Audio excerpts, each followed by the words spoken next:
beginning? What got you started with this whole thing? Shit, with writing horror, I mean, I've been a horror fan all my life, since I was a kid. My mom would go down to the butcher shop and I'd go hang around the magazine rack and look at Fangoria and Famous Monsters of Filmland. And right there is probably where it all sort of started to percolate in my mind. I'd go How home old do you and think you were when they happened? thinking back to where we lived at the time, I mean, I was like 9 years old. Considering when we moved from the house we lived in, I was about 9 years old. I'd go into the backyard and I'd wander around. I'd have images of Leatherface, and because Leatherface, Pinhead, Freddy, they dominated those magazines at that time. And I just kind of think about those characters and try and, like imagine what the movies were like, because I wasn't watching the movies at the time. But that's where it all started. Writing specifically, I would say in high school, I'd written this horror story for Thanksgiving because I couldn't, I thought we had to write about Thanksgiving. I'm like, that's boring as hell. And then the teacher says, "Yeah, no, you can write whatever you want." So I came up with this horror story and got back after the Thanksgiving break, and she was like, "Oh, you got to finish it." I said, "Finish what?" And she slaps down the story, and I look, and I left it with a total cliffhanger. I was like, "Oh no, that's finished. That's finished." And it was so good.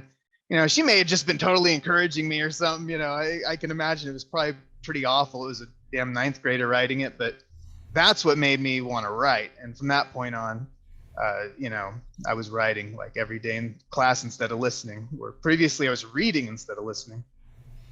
Well, I remember ninth grade is kind of when I got into it too. Like that's when I really got into horror specifically.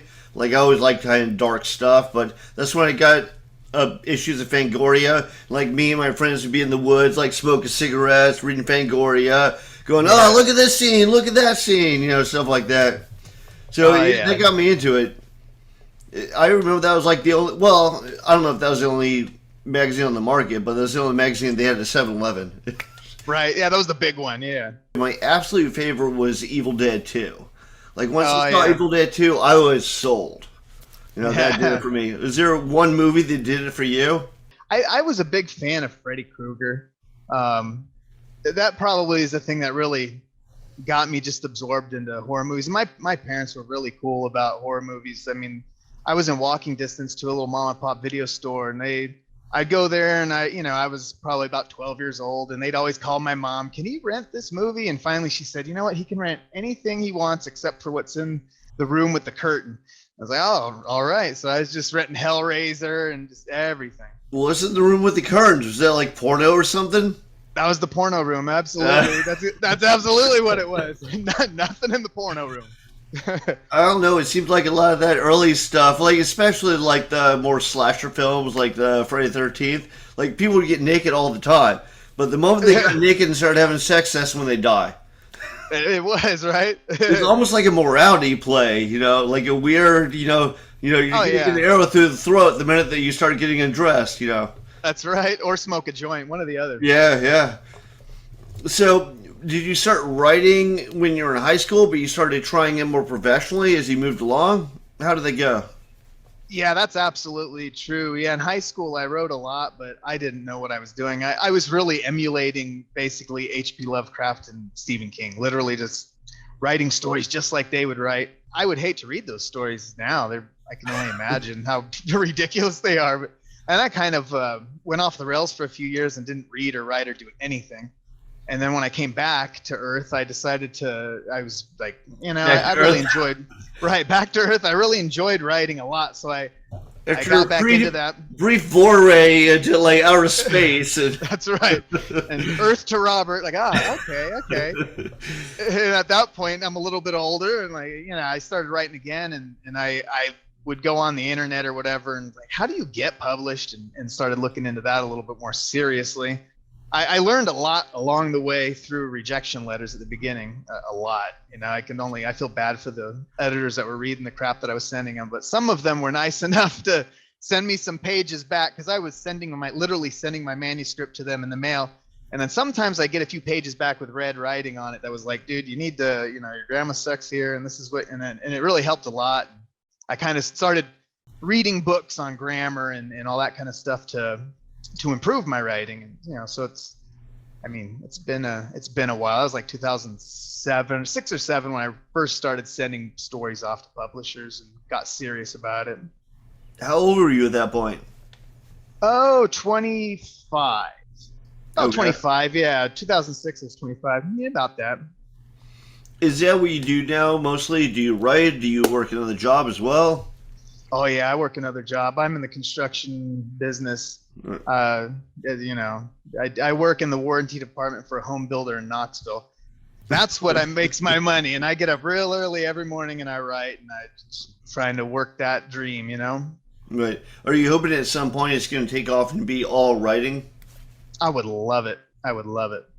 I get up at 5:25 every morning just to write so I have enough time before work, get that out of the way. I feel good about myself. I don't write early like that. It'll haunt me all fucking day because I might get home and not get to write because there's lots of stuff. I got a wife, I got a son, I've got life. Get up early, get my writing done, and keep plugging away at this dream. Why did you wait till 25? What was the break at 25 that made you go, I got to do this? Oh, there really wasn't anything specific that I could think of. It was, I don't know. I know exactly what it is. It's one of the things that I enjoyed doing in my teens up to that point was playing music, play guitar and shitty little garage bands and stuff. And that was the point when I got tendonitis. I developed tendonitis in my left hand, and I just absolutely couldn't play guitar anymore. It hurt like a mother, and I don't have pain in that hand anymore because I stopped playing guitar. Because it was that bad. I play drums now though, and it doesn't affect me when I play drums. But I realized, nah, that ain't gonna happen, man. I don't have the drive I need to be a musician and actually be successful. And I think that was the point where it's like, well, I need to have some kind of creative outlet, and I love reading, so why not, try my hand at writing again? Well, I think I had a similar path to yours, but I was like big into comics, so I wanted to write and draw. But I had that whole thing, like I kept sending stuff off. I did stuff that didn't pay that well, like, political cartoons here and stuff there. And then finally I was like, dude, I don't want to be stuck in this fucking dead end job doing nothing. Like, my dreams, whether I make it or not, is to do this. So I'm going to do it, and I'm going to bug everybody until somebody puts it out. Do you have kind of that Yeah. going through your head too? You know what? That absolutely at the beginning, man, I would have, because I started with short stories. I would have like 22 short stories submitted to different, markets all at any given time. I just had, I was throwing them out there. Like, come on, somebody's got to finally buy one of these stories. And it took a long time though before I sold it to a story to a market that, was actually worth a shit. The early ones were pretty pathetic. Do you like short stories better, or do you like longer stuff like novels or novellas better? I think nowadays I'm more. I don't write stories nearly as much as I did at the beginning. So I think I've got more into. I think novellas are probably the sweet spot. I like reading and writing novellas the best. Okay, something where you can kind of dig into the subject matter a little bit more and get some more out there. Yeah, yeah, and it's not uh, some hulking giant book, which some giant books are good. Don't get me wrong, but you could read them fairly quicker, but it's a little bit more complex than a mere short story. Well, I remember my publisher, or one of my publishers, telling me like I want to do a collection of short stories, and it wasn't selling that well. And he's like, "Well, short stories don't sell that well. Like full novels sell a lot better than short stories do. I don't know about novellas because often novellas are followed by a couple of short stories. Like Richard Matheson, one of my favorite writers, he wrote "I Am Legend." You're probably familiar with him. Oh yeah. Yeah, like he wrote a lot of stuff, and a lot of his stuff, like you'll have that main item, and then I'll have a couple things to follow it. Like it'll be Stir of Echoes, and then like a couple of the stories, or Hell House, and a couple of the stories. Yeah, I've heard that too. The whole, I haven't been able. I've tried to sell short story collections to publishers, and they've passed on them. Not really telling me why, but I've heard they short story collections don't sell nearly as well as novels or novellas. So I'm going to put out a short story collection this year under my own imprint later on this year. But I've published over 150 short stories. I need to start collecting them and publishing them as collections. Yeah, no, I hear you. So switching topics a little bit, what's your inspiration for this stuff? Like everybody has kind of a main source, and then they have some backup sources. Oh, geez, inspiration. That's a good one. I mean, imagination, really. It sounds kind of stupid, I guess, but really, it allows my imagination to just be free, thinking about ideas. I can draw from everything around me. I mean, I'm in the construction business. I worked in San Diego for 20 years, all around the county, and I saw all kinds of stuff. I mean, San Diego is a treasure trove of inspiration. Just seeing the different ways different people live and sort of gleaning off of it. Well, I notice that like what happens with me is like it'll be like maybe I'm watching a movie and there's like some cool scene, or maybe I'm just like taking my bike down the street and I see something. But like there'll be like specific incidents that kind of trigger off, and I'm like, that's the seed for a story to have to build something around it. Do you have kind of the same thing going on in your mentality, or do you look at it differently? I definitely do that. Absolutely. That it's amazing. I do the same thing. I'll watch a movie and there'll be a little something, and I'm like, oh, you could take that little piece right there and really draw on that, and really create something cool with it. Sometimes I feel like, man, am I taking too much out of that? You go, no, it's just a little piece, it's just a little bit of inspiration. I get that. I totally get that. Well, I noticed Clive Barker, I think when he was like going through the throes of heroin, but he would take like a wrinkled sheet of paper and then write a whole story about it. Like anything he could write a story about. So there's nothing too small in his world, but probably if you're a skilled enough writer, you could make a story about almost anything and it'll still be good. Right? Oh, I bet. That's funny. A crumpled piece of paper. He's good enough too. He can do it. I don't know if I could pull that off. I remember we went to some horror convention, and at the time I was working with Paul Acker. He's a pretty well-known tattoo artist. And I remember Clive Barker was there, and, we're both hugely influenced by him, so we went to go say hello. And Clive Barker really liked my buddy, like was hanging on to him real close. He's like, okay, man, cool, yeah, cool. Oh, that's but funny. he was a cool guy. He was Yeah. cool. He was open with all this stuff. Seems like a really nice guy. When I've heard people who've gone to see him when he's signing books, that he spends time with each and every person, signing and chatting a little bit. That's pretty cool. Yeah, no, that's awesome. Like, I remember, and I won't mention names because I don't want to talk shit about anybody, but I went to the World Horror Convention in Austin, and they call it the World Horror Convention, but it's really mainly just people, like, publishing their stuff. It's more like I guess, an industry thing than it is for, like, an audience thing. But Yeah. I remember they had somebody who's really famous for, like if I said his name, you know exactly who it is. And there was nobody in line to get anything signed by him. And then Joe Hill, Stephen King's son, was right next to him. And he had just come out with his first stuff. I think it was Heart Shaped Box was the first one he came out with. I think so. But he was there, and he had a whole line. And I went and I talked to him, and he was a really nice guy. And then I went to the other guy, and I was like, hey, I'm surprised you don't have a line. He's like, they don't know. You're just so arrogant. You're like, oh, well, I see why you don't have a line, because you're a fucking asshole. Right? Explains I didn't say that, but I was thinking that, No, absolutely. Oh, that's funny. That's probably before anyone knew who Joe Hill was, too. Yeah. He's progressed. I don't know if you've seen Lock and Key. Like, I read both graphic novels, and I've watched the Netflix series. I think they're both good. Oh, yeah. I've read the a little bit Heart-Shaped better. Box. Yeah. Yeah, I haven't read or watched that one, but I enjoyed Heart Shaped Box, and 20th Century Ghosts, his collection of short stories, is really good. Yeah, I heard about that. I haven't read that yet, but I have a whole stack of books. It's like so hard to even like I'll hear about something new. I'm like, oh, I gotta buy that book, and I'll buy it. I'll add that to the 50 other books that I have on the shelf that I'm waiting to read. Yeah, no shit. But so let's go back to the idea of like when you get like rough cores of ideas, do you just remember them? Do you write them down? Like I take notes, like in my phone, I have like on the notepads, like I write down all this stuff, and then when I go to construct a story, I'm like, this note works with that note, but this note I'll have to make that another story. I'm just wondering if you have kind of the same process. I have a couple of little. They're like little journal books. One's leather bound that my mom gave me, I think. My wife bought me one. I'll jot notes down in those. I do have a note tab in my phone as well. I jot a few notes down there.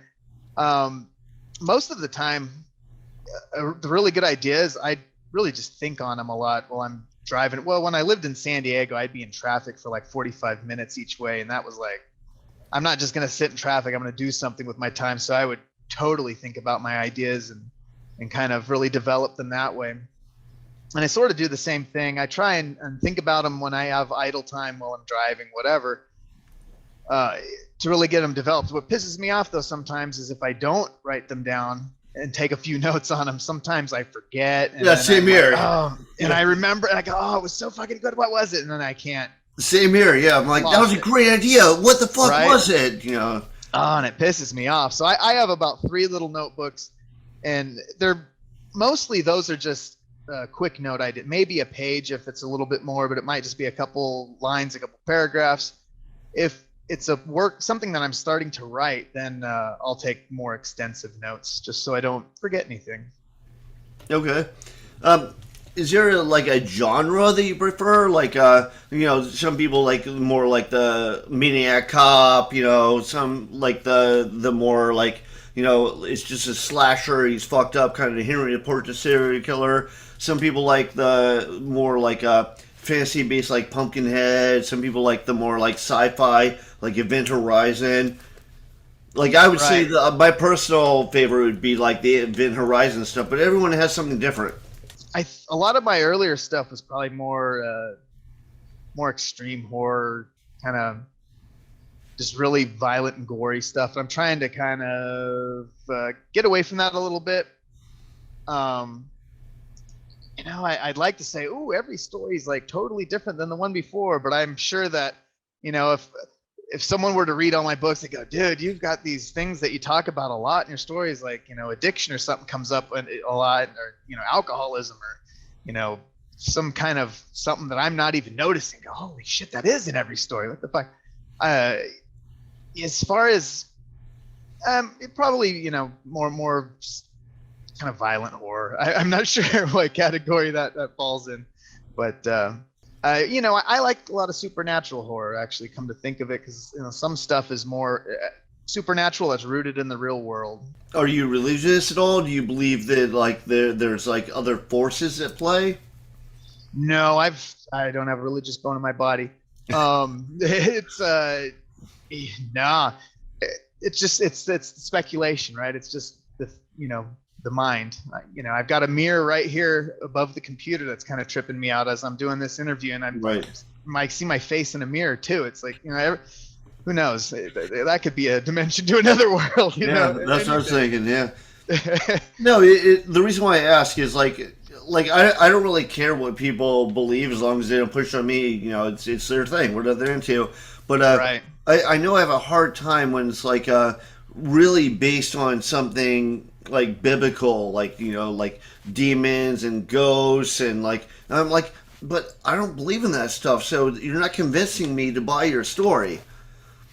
I have to agree with that. I remember watching The Exorcist and hearing from people how frightening The Exorcist. I like exactly what I was thinking. Don't get me wrong, I like it, but I didn't get it on that level because I don't believe in that stuff. And I think that's what made it so frightening for religious people, is like that to them seems like it could really happen. Like this girl could really be possessed by a demon. I'm just like, this is a cool horror movie with some awesome effects, and it didn't have the effect on me whatsoever that people talk about.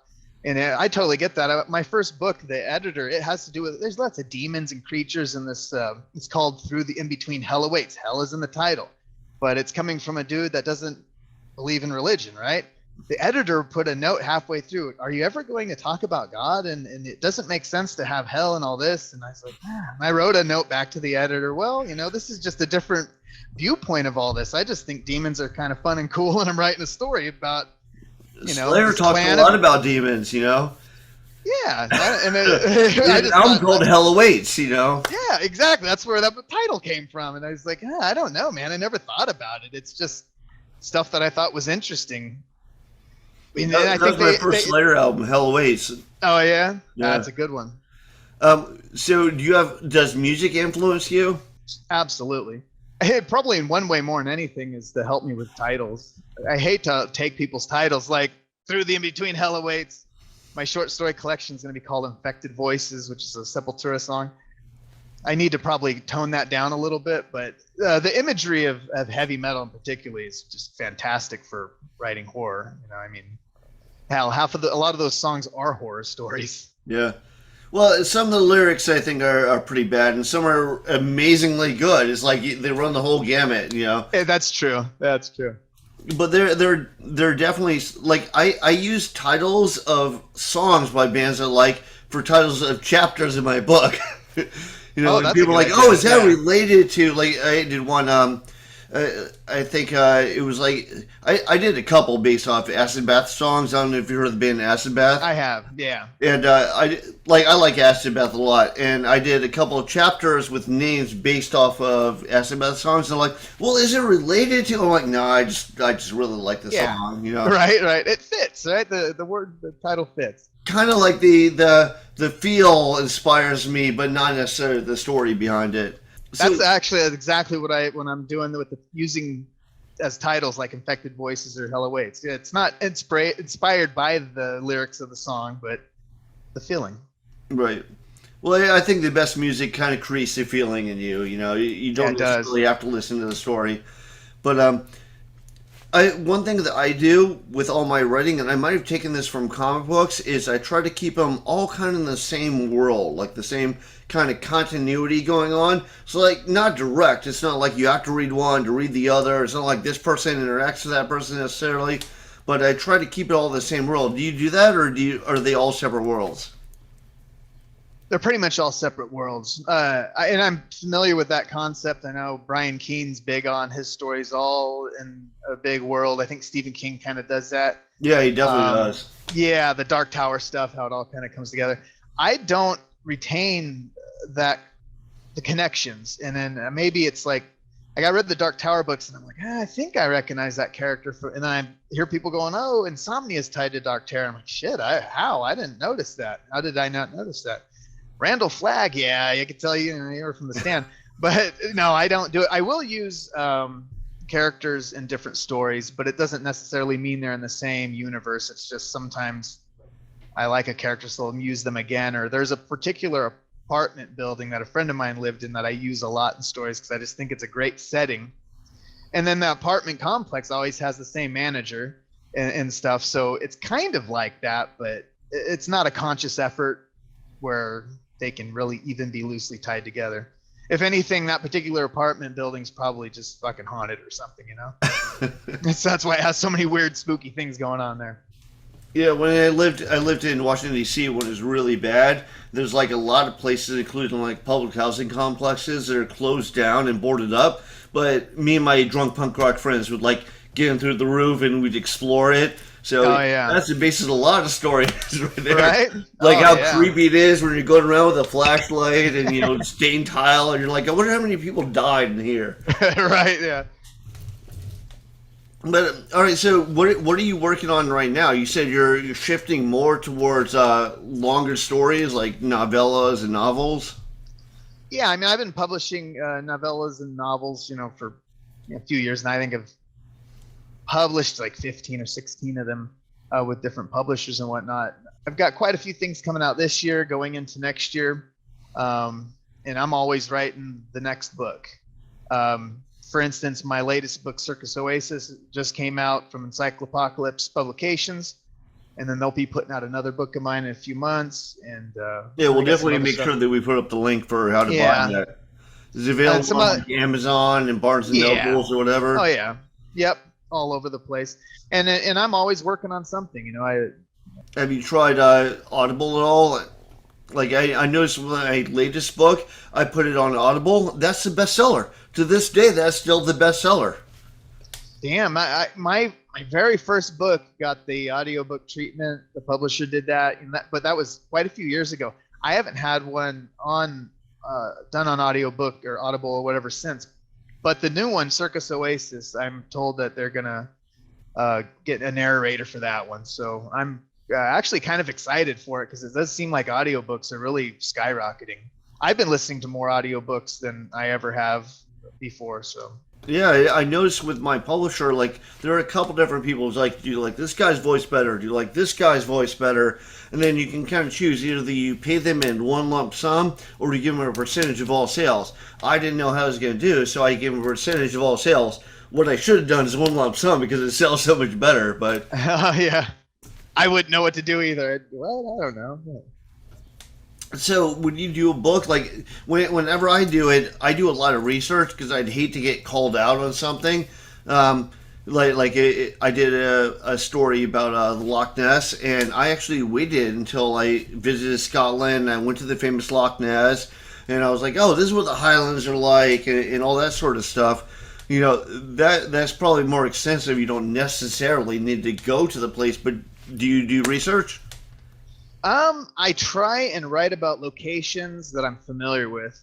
So most of my stories will take place in San Diego or Los Angeles, or my parents live in Arizona, or now that I live in Tennessee, I tend to write them in those areas because I'm familiar with the way it looks in these areas and whatnot. So yeah, I will research things if I don't know about them, but I guess a lot of the stuff that I'm writing about has more to do with human relations and monsters and stuff, so I can make up all the monster stuff, although it's very key to make sure that all of that lines up, that if your supernatural elements at the beginning, they better be consistent through the story and not just Right. change for the sake of the story, which is pretty important. So I will research, but I'm not I've literally haven't sent stories in areas. I might want to tell a story in Loch Ness or whatever, about Loch Ness or in Ireland, but I wouldn't, because I don't want to even try to, I take that back. I wrote a novella that took place in Spain, a Gothic story, but most of the story took place in a Gothic castle. And so I did a little bit of research about the geography of certain areas in Spain, but I didn't go there or anything. What about like there's like my first book, like this guy raids a gas station, says like I got to go talk to someone at the gas station, how you operate the pumps, how you turn everything on. Do you do that? I have done some of that, yeah. Especially if it's gonna be very important to the story, because yeah, you're right. It's like guns. You always hear people like, that gun doesn't have a safety, Right. whatever. I don't know guns, so I'll call my Why does that daddy who knows guns. revolver have 7 bullets? Yeah, right, something like That that. used to always bug my dad. Yeah. Yeah, right. Those kind of things. Yeah, I'll look it up, and a lot of times while I'm writing, I'll highlight these areas in red because I don't want to do it right when the ideas are flowing. And then when I'm coming back in the second draft, I will get to those red areas, and that's when I might do the research. And it might be the third draft, because that second draft I might be not wanting to do it at that moment. But if it's something that I want to get the facts straight and make sure that I'm not looking like a fool, I'll highlight it if I don't want to tackle it just yet. Go back and look. Well, I find, especially with like short stories and stuff, I try to get people to read it first to give me like a little bit of feedback. Like I did one story about the trenches of World War One, and somebody's like, "Yeah, well, he's writing these letters back home to his like sweetheart until he goes crazy." But he's writing these letters, and they're like, they don't sound like World War One letters. I was like, "Well, what do World War One people sound like?" And they're like, "Well, why don't you look this up?" And like I looked up letters from that era. And I was like, oh, that's a great tip. I'm glad I found that out before I actually put the story out and I got called on it. So have you had any experience with like forums, letting people read your stuff first? Yeah, I do that a lot with books. Not just short stories, novels, and whatever. I'll try and send it to 4 to 6 people, because not everyone's going to get back to me. But if I get 3 or 4 of those people back, and then they can call me out on things that don't seem right. Sometimes, it's like every person tells you, oh, the story starts to drag at this part. Oh man, it must, because everybody said that. Or there was something in Circus Oasis that had to do with an animal that I didn't know. I was like, oh crap. And so then I jumped back and started doing a little research on, okay, get that straightened out. I don't need giraffe enthusiasts or something like just hounding me when the book comes out or whatever. The giraffe enthusiast. Is the Vegas giraffe enthusiast? I don't know. And there's an enthusiast for everything. Yeah, I have noticed that some people will tell you they're like, "This is the worst part of your book," and then other people say that's the best part of your book. So it's like you have to kind of filter, and then some people are like, you overly describe stuff, and then some other people would be like, "No, no, that's my favorite part." So it's like I don't know. People have all these different tastes. So I guess you're right. Like if a whole bunch of people mention one thing, then that's definitely crucial. But I've also had the experience where I get these wildly different opinions on stuff. I totally agree with that. Yeah, if one person doesn't like something, or that's the only, maybe I send my story to 4 different readers, and one of them goes, yeah, I don't like this, and nobody else mentioned anything, and I like it, I'm probably just going to keep it in. I'm not just going to, wow, you didn't like that, I better take it out or change it. But I remember one time I had a character trapped in a room, and they punched their way through the drywall in between the studs to get out. And depending on when your house was built, you could do that, because I work around brand new home builds. But someone read it and said, oh, there's no way you can break through a wall that easy.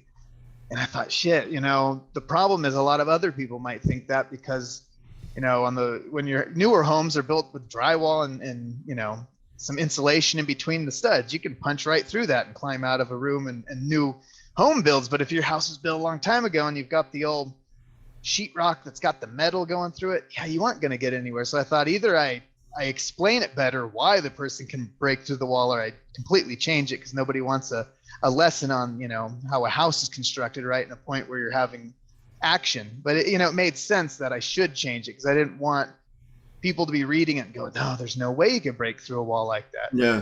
To me, it's like, oh, of course you can. But I think to a lot of people that have not maybe seen a house being constructed, it doesn't seem like you can. Well, probably too, when people read something, even if you're right, if they think you're off, they kind of disregard the rest of it. So, you have to do something that like buys their believability, so that you kind of register with them. Yeah, and the book Circus Oasis, it takes place at the Salton Sea, and it's a location I've been to many times. It's in Southern California, and I probably went there maybe 2 or 3 times while I was writing the book, just to kind of reacquaint myself with the lay of the land and how things were. And the Salton Sea has they've been having massive fish die-offs for years and years and years. So the sand is virtually crunched up fish bone. And a beta reader was like, there is no way that sand is not crunched up fish bone. And I'm like, well, now I know for a fact it is, because I've seen it time and time again. I'll just ignore that, Yeah, no, I remember I painted an album cover for a band once, and it's like this demon walking through a river of blood, and the blood, when it curled up around it, was foaming white. And the guy was like, well, does blood foam white? So then I had to go get a coroner. I have a friend who worked for the medical assistance office in New York City. And she's like, oh, they definitely foams white. So there you go. No, you get haters out there, and you get people who disregard your stuff over, whatever. So what has your experience been so far with publishers? Have you had good experience with them? Have they tried a lot to change your stuff? Over the years, I've worked with a lot of publishers, a bunch. I've had good ones and I've had bad ones. And over the years, I've realized that I need to definitely research who I'm working with. And so right now, I've been surrounding myself with a lot of publishers who I either have worked with for a while, so I know how they operate, I know they're on the up and up, or if I sold a book to D&T Publishing, and I've been paying close attention to what they're doing, and I can see that they're doing things right. So I felt comfortable sending them a book and everything, and they accepted it and all that kind of stuff. But I think one of the worst things is to just kind of go in blindly. Like in the early days with the short stories, I would just, I would send them to, a bunch of publishers. I wasn't really looking too closely. So some of the very first stories I sold, or I didn't sell, actually, I gave them away because I was a fucking idiot, the first couple stories. And I'd get the contributor copy and I'd be like, what? It was just like this terror. It was DIY stuff is fantastic. Like your very, splatterpunk zine. You know that very well because you've done many a splatterpunk zine cover and illustration. Actually, I've done all but one. Yeah. You have, haven't you? Yeah. Those are gorgeous. I have just about all of them, and they're awesome. That's the way it's done. I got these crappy DIY zines that were just like people that know what they're doing. But anyways, yeah, with publishers, it's real important to sort of pay attention to what they're doing on social media, to pay attention to what they have done, their track record, before even choosing to work with them. That's what I think, because I have been burned by going with new publishers that didn't really have a track record yet, and then just one of my books. I mean, it was about right after it was published. They paid me in advance, which was nice. They didn't give me my 20 contributor copies that they promised me, and then they just folded.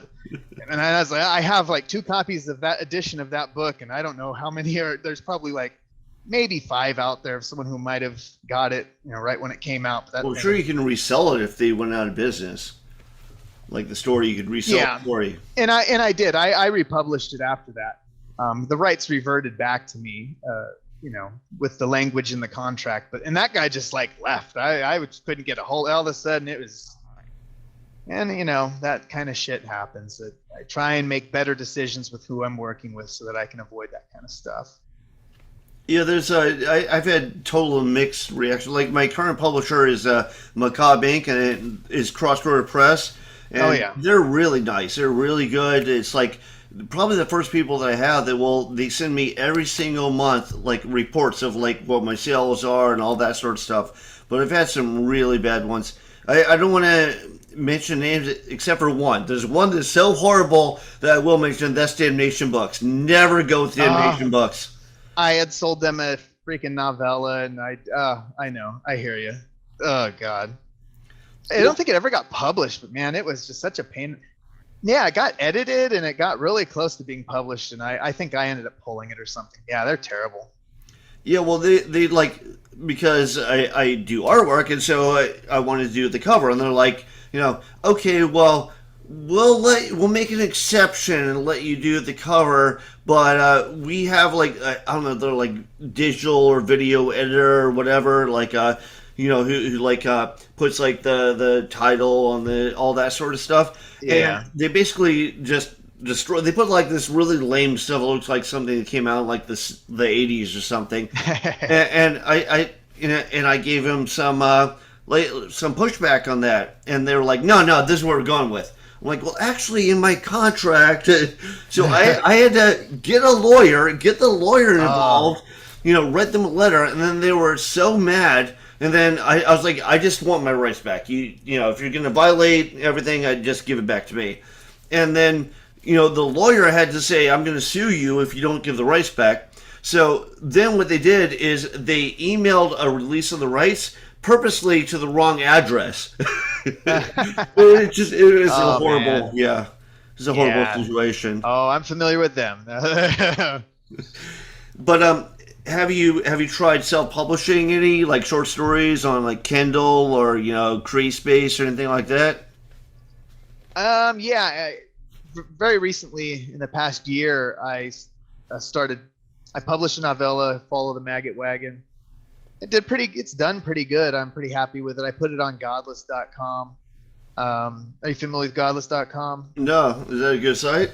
It's a site that is run by Drew Stepik, and the whole idea is that indie publishers can put their stuff on there and get like 90% of the royalties from the sales of their book. Man. And he does a lot to promote it. It's he's doing a great job with godless.com. You should look it up and check it out. They put out a ton of stuff, but it's not that they're putting it out. It's indie authors putting it out for you, basically.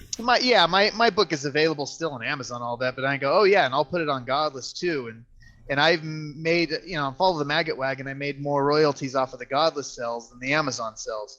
Oh, nice. Looking at it like that, it's like, well, that's kind of a no-brainer. So that one I put out on my own label or whatever, Infected Voices Publishing, and my short story collection, Infected Voices, will come out on Infected Voices Publishing as well. That's about it. I tried doing a short story collection years ago, self-publishing, and it just did nothing. It went flat, and I kind of figured, I'm not established enough, and figured I'd continue going the traditional route. And I feel a little more comfortable with doing some self-publishing stuff, and so I'm seeing a little bit of success with that now. I think short stories go a lot easier than like like people don't even know what chapbooks are. I find in the U.S. and if you do like a novella, they're kind of like, well, like they're not sure whether to pull the plug or not on that. But with the short story, they're like, oh, it's cheap enough, I can give it a chance. I'll give it a shot. I'll see Yeah. what's going on. Yeah. And, if it's good, hopefully it leads them to wanting to buy your books. I mean, Yeah. if it's good, you don't put it out if you don't think it's good. If they like it, I guess You think it's good? Like Who knows if people are going to think it's good? I know, Hard to tell, yeah. All right, so do you have any projects that you're working on currently? You said something about you're putting stuff out on your own. Or are you? Is it going to kind of be like a publishing company for your stuff? What do you have in mind? Infected Voices Publishing. I'm just using it for my own stuff. I plan to do 1 to 2 books a year that I put out. With complete control over everything, cover art, blah blah blah. Most of my publishers, my input is in there for cover art and stuff as well. I only have one that I didn't have as much input as I like, but outside of that, I mean, I have books coming out with Death's Head Press and D&T Publishing, and like I said, I'm writing a book right now that I don't even know how I'd explain it. It's some crazy cuckoo concept that I haven't even thought out well enough to try and explain on a podcast. Do you have a publisher for that yet? No, I rarely. I think I've only one time had a publisher give me a contract before the book was written. No, twice, and then based off of a pitch or whatever. The Death's Head Press book, which is splatter western, that one they gave me a contract, and then I'd worked with them before, so that I didn't even have to pitch it. They just they wanted me to write one of those books for that series. And then a trilogy I wrote for another publisher. I pitched them the entire trilogy and then had to write it, which I'm not big on sequels and series and stuff, so that was a little challenging. But I usually write the book and then do several passes and edits and stuff on it before I submit it to a publisher. Do you have like an editor, like a go-to editor, or do you just edit it yourself? Yeah, I put it through several drafts or edits myself, and I'll send it to a couple of beta readers I'm not asking them to find grammar and stuff, but to help me with if I have plot holes or stuff that just doesn't make sense, kind of like we were talking about earlier. I might have made a mistake about a draft spots or something or whatever, and they'll catch that stuff, and then I'll pitch that to submit it to a publisher, and hopefully they have a good editor. And I'm working with publishers that I trust, that I know have good editors. Now for the stuff I'm putting out, like the short story collection, I've hired an editor for that. I would not dare trust my own editing skills on my own work. That's stupid. Well, I find like I tend to read it so many times that I just like your brain kind of like skips over stuff. And then somebody else catches it, they go, well, this is a run-on, or shouldn't this have an and or a the there? You're like, oh, shit, how did I not see that? But the guy I'd recommend that I've used since the beginning is Carl Monger. He's down in Texas, but he's really good. It's like I went through a couple of editors first, and a lot of editors, at least from what I've heard, they try to rewrite your stuff the way that they would write it, as opposed to like keep your voice. Right. Yeah, that's I wouldn't go for that. Yeah, no, it's definitely a problem. Have you tried anything with agents, like getting an agent to push your stuff? I haven't. I wanted to a while back. It's like, I'm gonna go for an agent, and I just think that I'm mostly writing what I would consider pulpy horror, and I think that it's not. I don't think it's probably what agents are looking for. I know writers that are way better than I am. I mean, what I consider worlds better. I might consider them peers because we started out the same time or whatever, and they can't even get an agent. I sit there and shake my head like, what the hell is my chance of getting an agent? I just don't think I'm writing the kind of stuff that agents are looking for. Well, I think part of it is kind of a popularity play, too. It's like, okay, what's in at the moment? Where do you live? Okay, we're really focusing on people that, like, live in Ireland right now or whatever. So I noticed that. Like there's one guy that he kind of helped me, like, get into the business, like, as in he already had something published. He said, hey, try me a publisher and stuff like that. And he got an agent right away, and then he switched to a different agent. And then I was like, what's with all these agents? Because, like, you know, his writing didn't like blow me away. Like, I wasn't like, oh yeah, this is the fucking next Stephen King or Clive Barker. Or it's just like, Yeah. I was like, how does Agents pick it up so fast? And I even try his Agents, and it just seemed like. I don't know. I mean, I say, oh well, it's not me, it's them, because Right. that's an easy thing to say, and that's often not true. It is you, but I'm just I don't know what necessarily grabs them. I was just wondering. Dude, I don't either, and I go, am I selling myself short? Maybe I would have a chance, and I start to think maybe this is the one, like the book I'm writing right now. And by the time I'm done with it, I'm like, I don't think this is agent stuff. I'm probably just selling myself short. I probably should give it a shot. And also, pitching the book to agents, then it kind of really sits there. I don't know what the process is like. I don't know how responsive agents are to queries about, novels. I don't even know. It's something I really would like to try because that'd be amazing to break through. But just getting an agent doesn't mean your story gets published. That's just one step. Like you were just saying, that friend of yours that went to another agent, I've seen that happen too. And Yeah, I've heard of people getting agents, and then the agent is can't having sell the trouble work. selling that manuscript. Yeah, and so And that's then the just one agent probably step. drops you because he can't sell your manuscript. Right? Yeah. Yeah. I'm sure it's probably also the pitch, and it's whether the publisher likes that agent or not. It's Oh, all political sometimes. sure. Or like, 10, 15 years ago, if you weren't writing a zombie book, they probably weren't even looking at it. So Right. what's the trend? I don't know. I'm not going to write But to a before trend. that, if you were in a zombie book, they're like, "Oh, zombies are past." We had that like Yeah. Dawn of the Dead phase, and we don't need any more zombies. So yeah, Yeah. it wasn't until like Walking Dead came that they said, "Oh, wait a minute, you're making money off of it again." So yeah, I don't know. Maybe it's a right place, right time sort of thing. Yeah, it could be. But all right. So let's wrap this up. But do you have any last words? Like anything that you want to talk about? I don't want to be Mr. Plug, like, go buy my books. Go buy my books. Well, that's what this is for. I guess you're Plug right, your isn't book. it? Well, my newest book is Circus Oasis, out from Encyclopocalypse Publications. As of recording this, it comes out tomorrow, so it's probably out already as people are watching or listening. It's on Amazon. You can find it everywhere. That one's going to be an audiobook. It's in paperback. It's in hardcover, or not hardcover, trade paperback and ebook. And check out Amazon. Look up my page. I've got all kinds of cool books to check out. Okay, awesome.